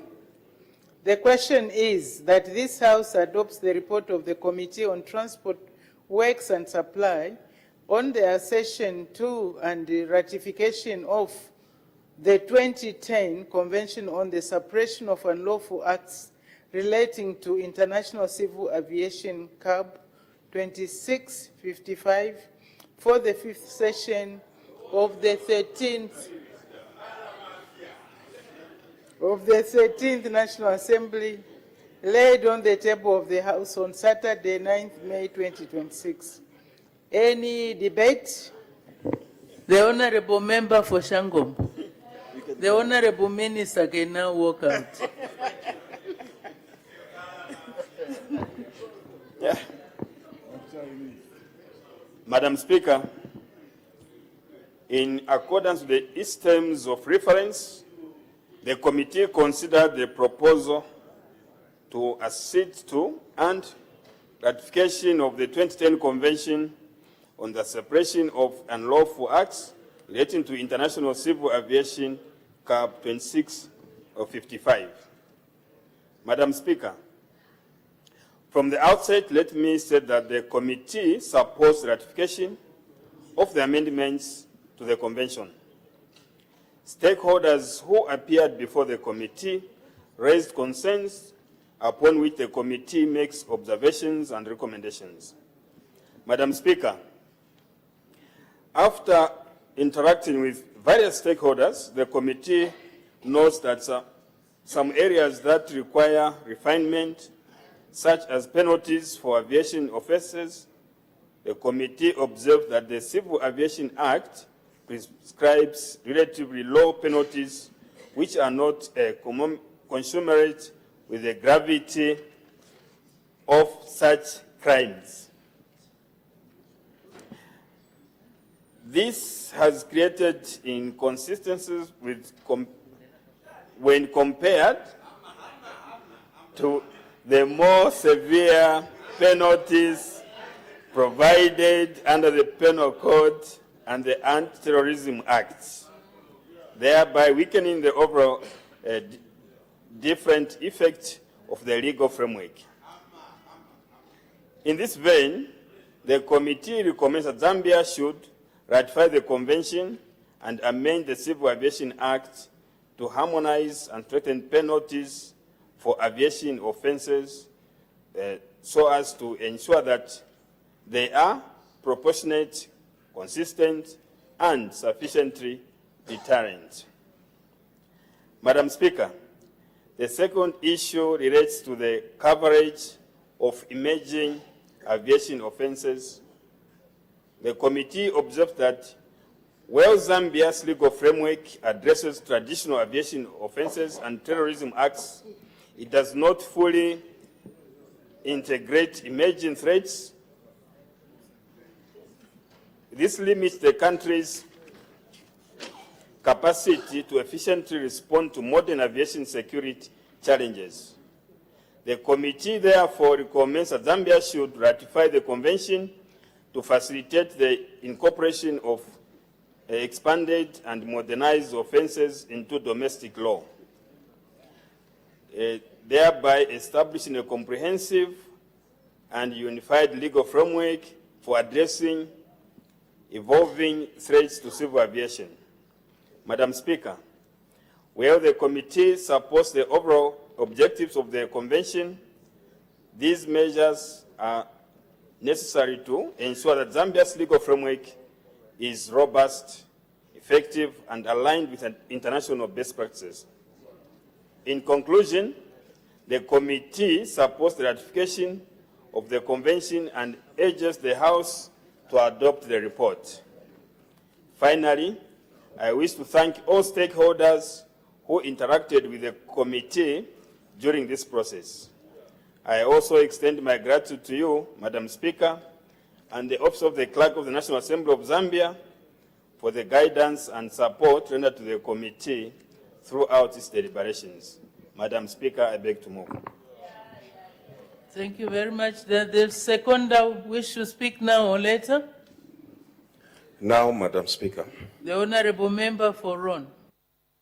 Madam Speaker, I want to sincerely thank you for giving me this opportunity to second the motion that has ably been moved by the chairperson of the Committee on Transport, Works and Supply, and indeed in the manner that he has outlined the committee's observations and recommendations after interacting with various stakeholders on the subject matter, Madam Speaker, of the Convention on the Suppression of Unlawful Acts.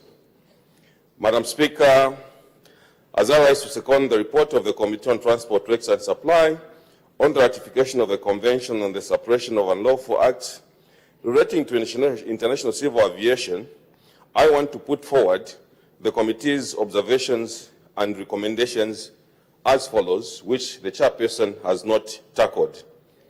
I will highlight for 6 issues that the chairperson did not touch on, Madam Speaker. Madam Speaker, On the first one, the committee noted that while Zambia's existing laws address traditional aviation offenses and acts of terrorism, they do not fully respond to emerging threats within a comprehensive aviation-specific framework. Madam Speaker, the committee is therefore of the view that ratification of the convention will strengthen and modernize the legal regime governing aviation security and ensure that the country is better equipped to address evolving threats to civil aviation. Madam Speaker, the second issue that I want to look at is the committee's recommendation, which looked at further observation on penalties currently provided for under the Civil Aviation Act, or indeed which are relatively low when compared to the gravity of the offences and are not fully aligned with penalties under other legislations such as the Penal Code and the Anti-Terrorism Act. In this regard, Madam Speaker, the committee recommends that the penalties be reviewed and harmonized to ensure that they are proportionate, effective, and deterrent. Madam Speaker, the third point that I want to look at is that the committee also noted that although Zambia's legal framework provides for the protection of the civil aviation and the distinguished lawful military activities from civil aviation offenses, the law does not expressly align with the detailed provision contained in the convention. Madam Speaker, the committee is therefore of the view that ratification will enhance legal clarity and strengthen the protection of civil aviation operations. Madam Speaker, the fourth point that I want to look at is that of the committee, which further observed that while Zambia's existing laws provide for jurisdiction and extradition in certain circumstances, there remain gaps in addressing all scenarios contemplated under the convention. The committee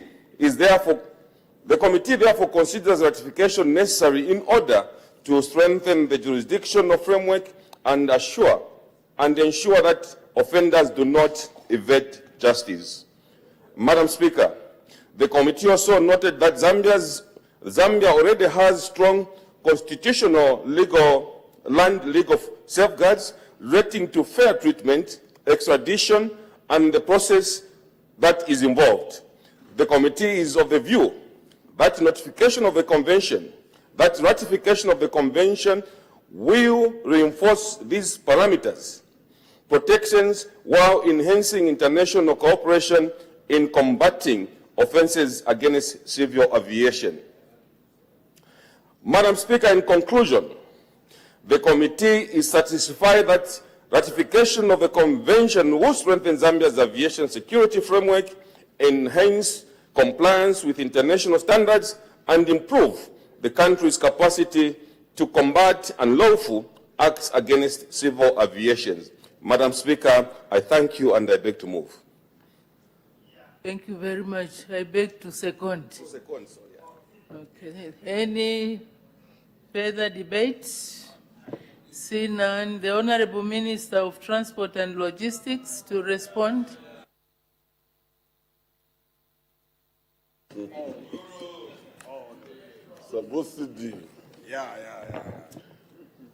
Madam Speaker, I wish to thank you for giving me this opportunity to respond to the report of the Committee on Transport, Works and Supply regarding the accession and ratification of the Beijing Convention of 2010. I also wish to sincerely thank the honourable members of the committee for their careful consideration of this matter and for their valuable recommendations and support. Madam Speaker, the Beijing Convention of 2010 is a significant international instrument designed to strengthen global efforts to combat unlawful acts against civil aviation. The Convention expands the list of punishable offenses to include emerging threats such as the use of civil aircraft as weapons, the transport of dangerous materials for unlawful purposes, and cyber-related threats to aviation security. Its ratification will enable Zambia to modernize its aviation security framework and align national laws with current international standards and obligations. Madam Speaker, the committee rightly observed the importance of ensuring legislative and institutional readiness. In this regard, the Ministry has already commenced the review of relevant legislation to facilitate domestication of the convention. Ratification of this convention will enhance Zambia's international credibility, investor confidence, and aviation security standards. Madam Speaker, the Ministry remains committed to ensuring that Zambia remains current with international aviation obligations. To this end, the Civil Aviation Authority has been directed to review all pending aviation conventions and protocols requiring ratification. In conclusion, Madam Speaker, the ratification of the Beijing Convention of 2010 is both necessary and beneficial for Zambia. It will strengthen national and international aviation security cooperation and position Zambia as a responsible member of the international aviation community. I, therefore, urge this House to adopt the report and support the ratification of the Beijing Convention of 2010. I thank you, Madam Speaker. Thank you. The Honorable Member for Shangombo, wind-up debate. Thank you very much, Madam Speaker. Madam Speaker, I want to confess that the fair debate by our colleague, Honorable Samakai, has a bit disturbed me a bit. And of course, our young brother there, who will come back as Minister of Finance in 2041 after further studies. Madam Speaker, let me thank the whole House for the overwhelming support to this motion, and of course, the seconder of the motion, Honorable George Chibuye, the MP for Ron, and of course, our evergreen, able Honorable Minister of Transport and Logistics for his debate. Thank you very much, honorable colleagues, and thank you very much, Madam Speaker, for the opportunity. Thank you. I put the question. The question is that this House adopts the report of the Committee on Transport, Works and Supply on the accession to and ratification of the 2010 Convention on the Suppression of Unlawful Acts relating to International Civil Aviation CAB 2655 for the 5th session of the 13th National Assembly, laid on the table of the House on Saturday, 9th March 2026. As many as are of that opinion say aye. Of the contrary say no. The ayes have it. The ayes have it. The question is resolved in the affirmative. Next motion, the Honorable Member for Shangombo.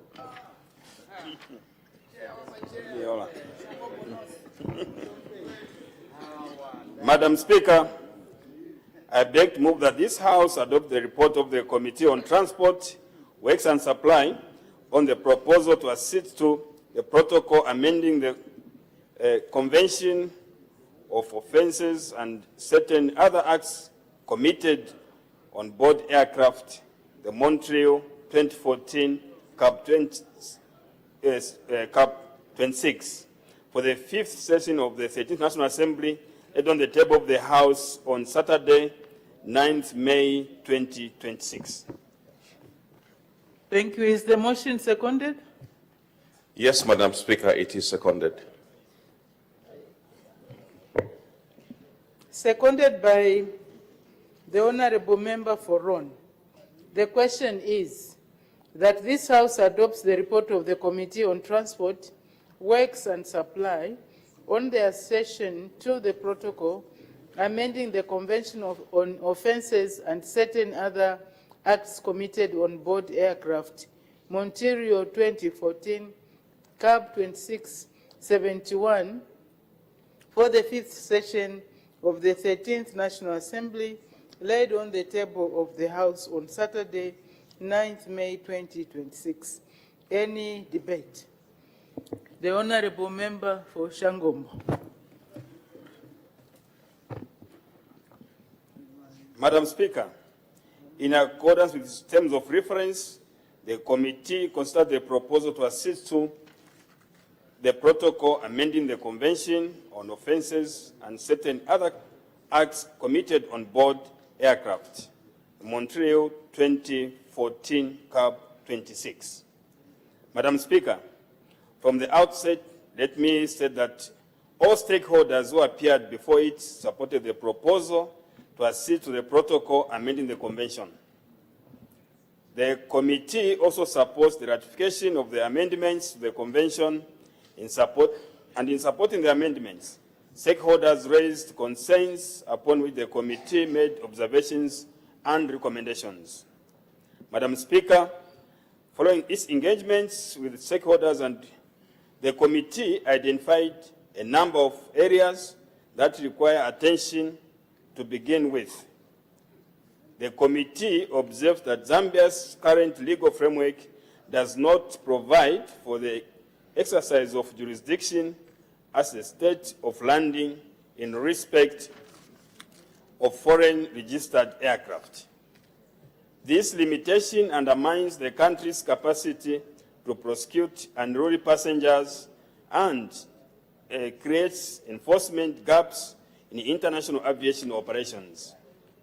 In light of this, the committee recommends that Zambia should accede to the protocol in order to extend its jurisdiction to include the state of landing, thereby enhancing enforcement and facilitating the effective prosecution of offences committed on board foreign registered aircraft.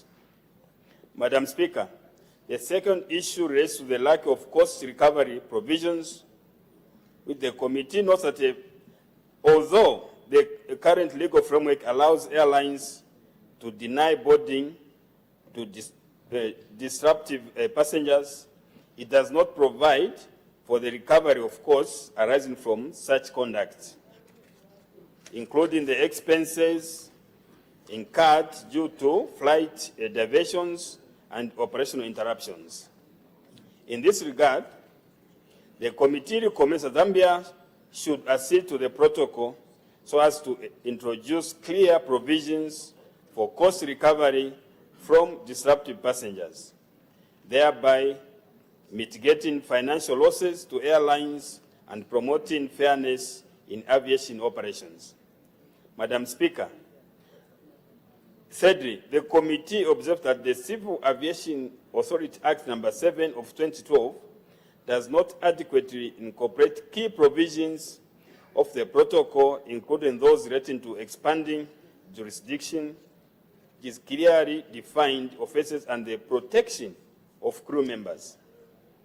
These deficiencies under the effective prosecution of offenders weaken aviation safety and limit Zambia's alignment with international civil aviation organizations' standards, as well as its ambitions to become a regional aviation hub. The committee therefore recommends that Zambia should accede to and ratify the protocol and subsequently amend the Civil Aviation Act No. 5 of 2016 to align the national legal framework with international standards.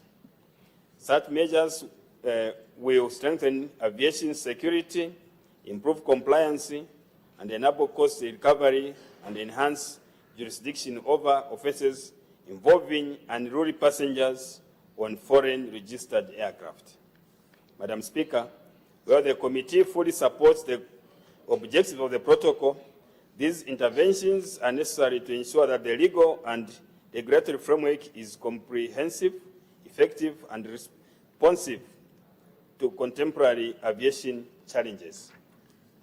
In conclusion, the committee supports the accession to the Montreal Protocol 2014 and urges the House to adopt the report.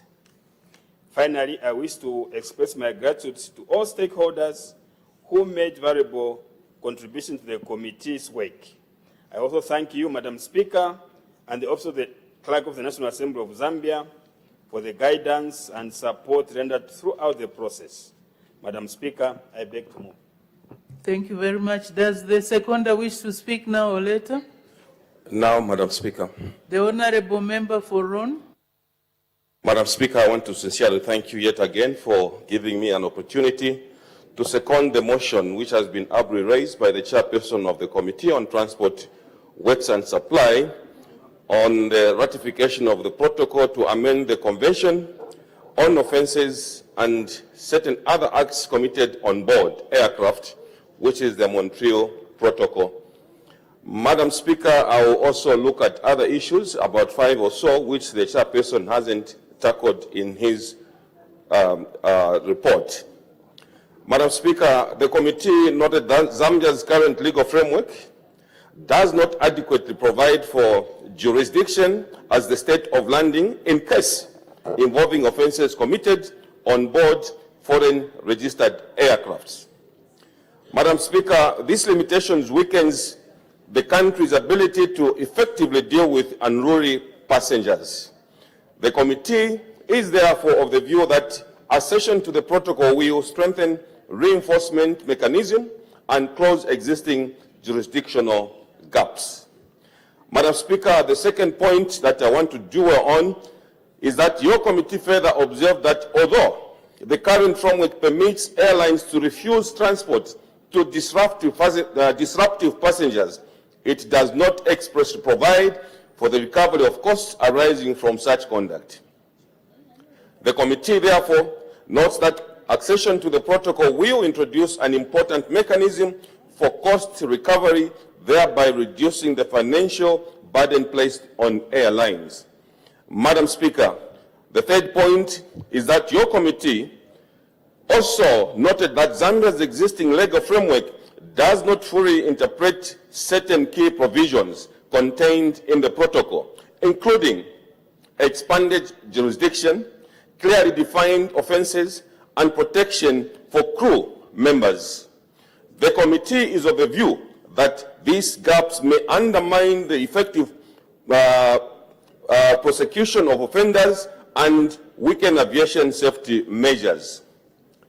Madam Speaker, the fourth point that I want to look at is that your committee looked at these issues and concluded that in this regard, accession to the protocol is necessary in order to strengthen Zambia's aviation security framework and ensure compliance with international aviation standards and best practices. The committee further notes that accession will enhance the country's ability to meet its international obligations while supporting Zambia's aspirations of becoming a regional aviation hub. Madam Speaker, I want to sincerely thank you once more, and I beg to second. Thank you very much. Any further debates? I see none. The Honorable Minister of Transport and Logistics to respond.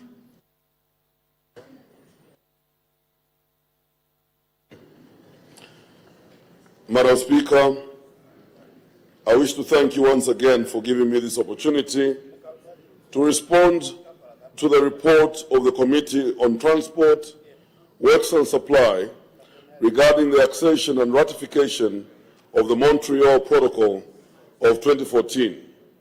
Let me begin by expressing my sincere gratitude to the honourable members of the committee for their thorough analysis, constructive observations, and support rendered to the Ministry on this matter. The committee's engagement reflects a strong commitment to ensuring that Zambia's civil aviation sector remains aligned with international best practice. Madam Speaker, the Montreal Protocol of 2014 is an important instrument aimed at strengthening aviation security in response to evolving threats within the global aviation environment. The protocol modernizes the legal framework governing offenses committed on board aircraft and enhances the ability of states to address unlawful acts that threaten passenger safety and security. Its ratification will enable Zambia to strengthen jurisdiction of offenses committed during international flights, improve cooperation with other states, and enhance the protection of passengers and crew members. Madam Speaker, I wish to assure this House that the concerns raised by the committee have been duly noted and are being addressed. The Ministry has already initiated the process of reviewing the relevant legislation, including the Civil Aviation Act and the Civil Aviation Authority Act to ensure effective domestication of the protocol. Further, government is strengthening coordination among the Civil Aviation Authority, law enforcement agencies, and the judiciary to ensure institutional preparedness and effective implementation. Madam Speaker, ratification will strengthen investor confidence, improve Zambia's international reputation, and support the continued growth of the aviation sector. Madam Speaker, in conclusion, I wish to reiterate that the ratification of the Montreal Protocol of 2014 is in the best interest of our country. It will strengthen aviation safety and security, enhance international cooperation, and position Zambia as a responsible and compliant member of the global aviation community. I, therefore, urge this august House to adopt the report and support the ratification of the Montreal Protocol of 2014. I thank you, Madam Speaker. Thank you very much. The Honorable Member for Shangombo, winding up debate. Madam Speaker, let me take this opportunity again to thank the whole House for the overwhelming support, the Vice Chair, and of course not forgetting the new Member of Parliament for Chawama and Mpika for their, of course, Gachivia, for their support and, of course, encouragement, the Honorable Minister of Transport and all logistics of the Republic of Zambia, and also, Madam Speaker, to thank you for the opportunity given to the committee to move this motion. Madam Speaker, I thank you.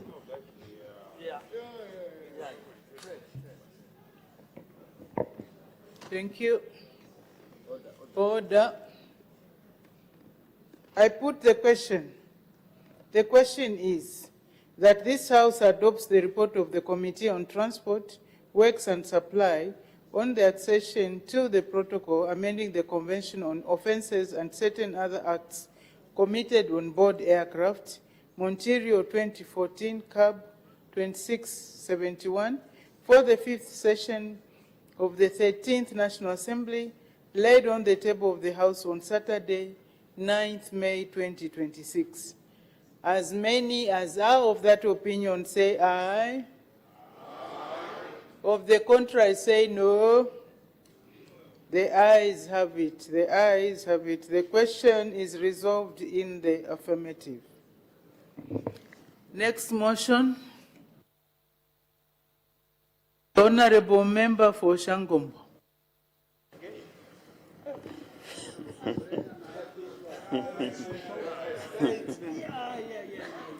Madam Speaker, I beg to move that this House adopts the report of the Committee on Transport, Works and Supply on the proposal to ratify the protocol supplementary to the 1970 Convention for the Suppression of Unlawful Seizure of Aircraft, laid on the table of the House on Saturday, 9th May 2026.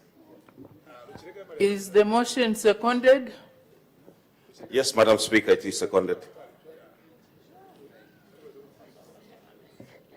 Seconded by the Honorable Member for Ron. The question is that this House adopts the report of the Committee on Transport, Works and Supply on the ratification of the protocol supplementary to the 1970 Convention for the Suppression of Unlawful Seizure of Aircraft, Beijing Protocol 2010, CAB 2665, for the 5th session of the 13th National Assembly, laid on the table of the House on Saturday, 9th May 2026. Any debate? The Honorable Member for Shangombo.